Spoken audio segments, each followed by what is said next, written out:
The moment you identify with something, your entire mind understands that it needs to be protected and just works for that. So how do I break my national identity, my religious identity, my racial identity? You don't have to go like this.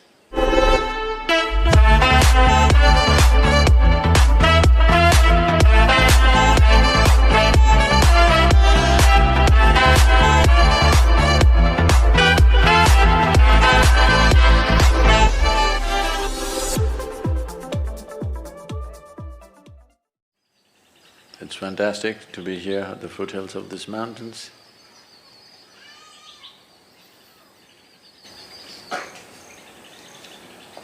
Many decades of my life, first half of my life went looking for them.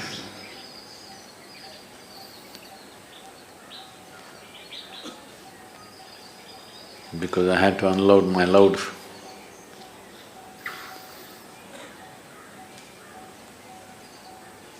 Now it's now I'm able to be hardly here. On one level, in one way, the spiritual process means to become like a mountain, stable, still. Because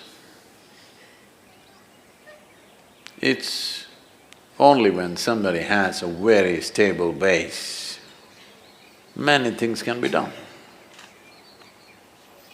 Exuberance of life is possible only if there is absolute stability.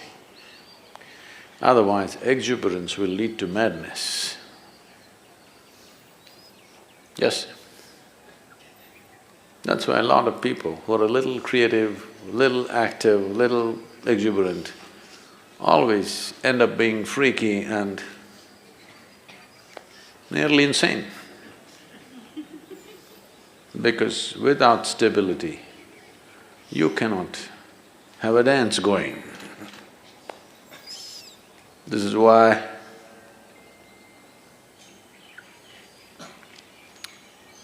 Shiva means stillness, Shiva means dance at the same time. Either you see him sitting absolutely still, or you see him in an explosion of dance, because an explosion is possible only when there is a stable base.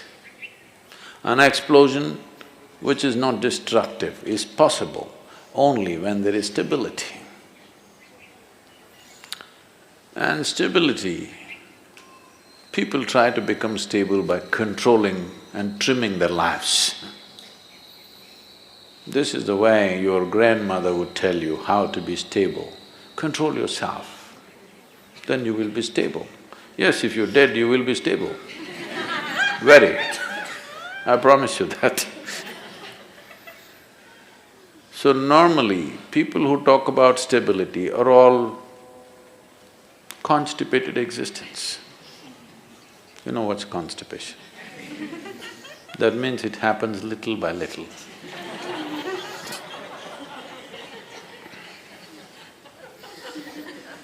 Their joy, their love, their ecstasy happens little by little, here and there. That's constipation.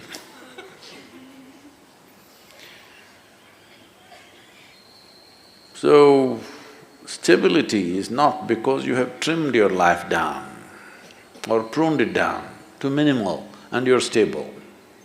That's of no consequence. Stability because you see everything utterly clearly. That is why when we say Adiyogi, we're talking about stability, at the same time an exuberant dance. This is possible only because he has more than two eyes, not necessarily three, more than two. That means he sees much more than most people ever see. Because he sees much, much more, able to be stable. If you see only one part of it, you cannot be stable. So the entire effort is to see better. Darshan. Seeing, the entire culture has always been talking about it. You go to temple not for sending petitions, but for darshan, to see better. Fundamentally, why people are not able to see what is there with life is simply because identifications with so many things. Starting with the body, the identifications have gone into so many things. The moment you identify with something, your entire mind understands that it needs to be protected and just works for that. So how do I break my national identity, my religious identity, my racial identity? You don't have to go like this. If you break your identification with your own body, it's gone. Everything is gone because everything is rooted in that. Everything is just an amplification of your identification with the limited boundaries of your own body. The moment you get identified with this, rest of the identification is only multiplication. And it multiplies pretty rapidly. The more successful you are with whatever you're doing, you will multiply much faster. And you will be able to see less and less as your identities grow, the drama, the psychological drama raises in crescendo, won't allow you to see anything, your own thoughts and emotions will drown you. Unfortunately, the world has been constantly pushing people to believe that what's happening in your mind is very important. I've been trying to convince the world what's happening in your mind is just trash. No, Sadhguru, I'm thinking about God, that is also trash.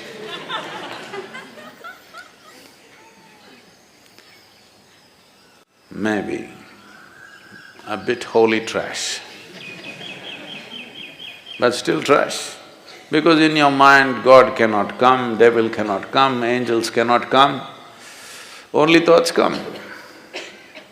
It's a fool who identifies one thought as sacred, another thought as something else. Thought means something that's not real right now. Thought means old garbage is festering in your mind. You need to think to survive about this and that. But you don't need to think to explore something new. You don't need to think to become enlightened. Because what will you think? You will only think the past data which is in your head, in many different ways maybe. How many varieties of expressions your rubbish finds is of no value to life. Maybe socially there is some value. In some places when I go internationally, people are saying, he's a thought leader. I say, oh.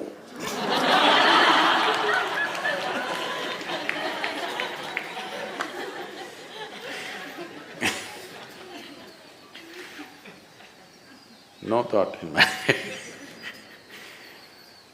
So seeing clearly, seeing everything, that your vision is not obstructed by yourself. If this one thing happens, stability will happen. Exuberance, you don't have to worry because that's the nature of life itself. Everything is exuberant. Stability it takes to allow exuberance to happen, otherwise you keep curtailing your exuberance because it hurts when it's out of balance. If you're out of balance and you move at a certain speed, you're going to hurt yourself. Whether you're riding a bicycle or you're riding the cosmos, if you're out of balance and you attain speed, you're going to hurt yourself very badly. So balance is very important, and balance that comes out of curtailment is not balance, that's, packaged death. Yes, you package death in a certain way and it looks very decent and dignified, because dead are always very dignified. Have you seen this? They never did anything indecent, did they?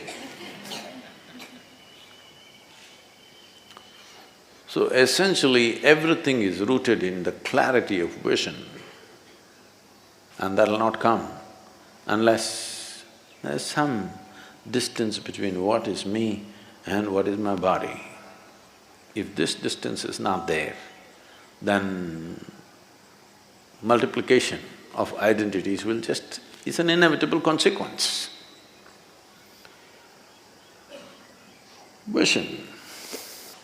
If you pay attention to these mountains, you should go crazy every day. Though I carried it for my entire lifetime, still I go crazy looking at it. Either you're not seeing it, or you're looking at it and not seeing it. Once Shankaran Pillai came to Isha Yoga Center and said he wants to stay in a room which has the spectacular view. So after thinking, the reception put him in the Chitra block. Next day morning, he woke up and he complained, "I asked for a room with a view. Why did you put me here?" Just tried to explain, this is the room with the best view. He said, "Where is the damn view? The mountain is in the way."